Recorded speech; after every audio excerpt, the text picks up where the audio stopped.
সংগ্রামী ভাইরা, আজকে যে আওয়ামী জাহেলিয়াত চালু হয়েছিল স্বৈরতন্ত্র, সেই স্বৈরতন্ত্র ছাত্র জনতার চরম আন্দোলনে উৎখাত হতে বাধ্য হয়েছে।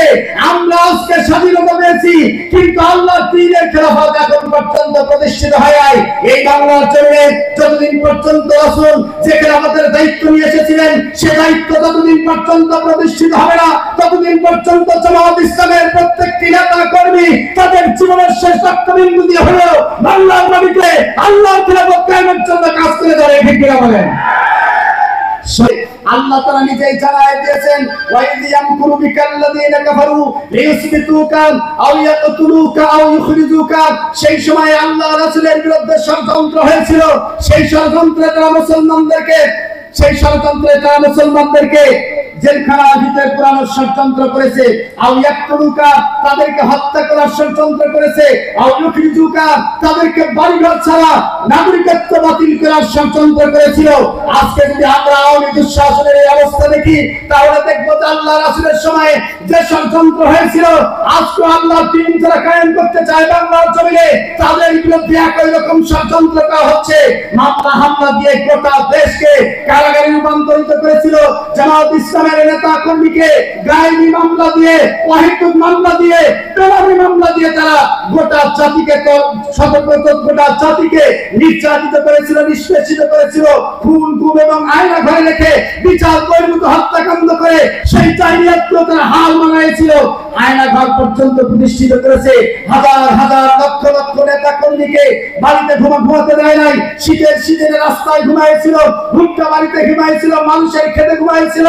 ভাই আমার, এই ষড়যন্ত্র রাসূলের সময় যেভাবে করেছিল, তার চেয়ে অনেক অনেক গুণ বেশি ষড়যন্ত্র আওয়ামী লীগ সরকার জামাত ইসলামের উপরে করেছে। ঠিক কিনা বলেন?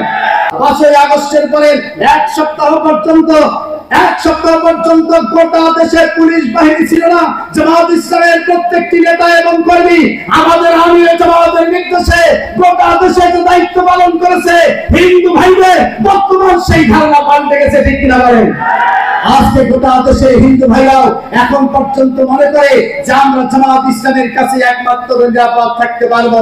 সংগ্রামী ভাইরা, শুধু হিন্দু ভাইরা নয়, আগামী দিনে গোটা জাতি জামাত ইসলামের দিকে তাকায় আছে। জামাত ইসলামের দিকে গোটা জাতি আজকে তাকায় আছে, কারণ গোটা জাতি নিরাপত্তার জন্য একমাত্র জামাত ইসলামকে তারা বেছে নিতে চায়। জামাত ইসলাম ছাড়া এই জাতির নিরাপত্তা দেওয়া, এই জাতিকে দুর্নীতি মুক্ত করা, কলঙ্ক মুক্ত করা, জুলুমহীন একটা জাতি তৈরি করা অন্য কারোর পক্ষে সম্ভব নয়। এজন্য আগামী দিনে আমাদের দিকেই মানুষ তাকিয়ে আছে।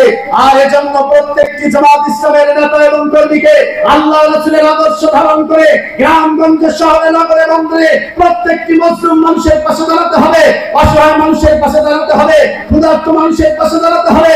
সমাজ কল্যাণমূলক কাজে আমাদেরকে আত্মনিয়োগ করতে হবে। গরিবের পাশে আমাদেরকে দাঁড়াতে হবে। যারা নির্যাতিত নিষ্পেষিত হচ্ছে তাদের পথে আমাদেরকে দাঁড়াতে হবে। যারা অধিকার বঞ্চিত হচ্ছে প্রত্যেকটি কর্মী তাদের পাশে দাঁড়ালেই একমাত্র গোটা দেশে মানব কল্যাণের জন্যই জামাত ইসলামকে দেশের মানুষ গ্রহণ করবে। ঠিক কিনা বলেন? আমার জন্য দায়িত্ব আমাদের বেড়ে গেছে। মক্কার জিন্দেগিতে আল্লাহ রাসূলের যে দায়িত্ব ছিল, সাহাবাদের যে দায়িত্ব ছিল, মদিনার জিন্দেগিতে সে দায়িত্ব বেড়ে গেছে। মদিনার জিন্দেগির 10 বছরে 81টি যুদ্ধ হয়েছে। 81টি যুদ্ধ মানে বছরে প্রায় 8টি করে যুদ্ধ।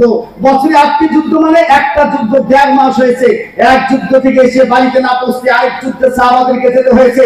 তার মানে তাদের কাজের গতিটা বেড়ে গেছে। আজকে যদি স্বাধীনভাবে মদিনা রাষ্ট্র আপনি বাংলাদেশকে মনে করেন, তাহলে আপনার আমার দায়িত্ব বেড়ে গেছে। মদিনায় যেভাবে সাহাবায়ে কিরামরা তাদের দায়িত্ব কাঁধে নিয়ে বাড়িতে না গিয়ে এক যুদ্ধের ময়দান থেকে আরেক যুদ্ধের ময়দানে গিয়ে মানুষকে আল্লাহর দ্বীনের জন্য দিয়েছিলেন, মানুষের পাশে দাঁড়িয়েছিলেন, আজকে আপনাকে আমাকেও মদিনার জিন্দেগি হিসেবে আল্লাহর দ্বীন কায়েম না হওয়া পর্যন্ত জনতার পাশে আমাদেরকে দাঁড়াতে হবে। ঠিক কিনা বলেন?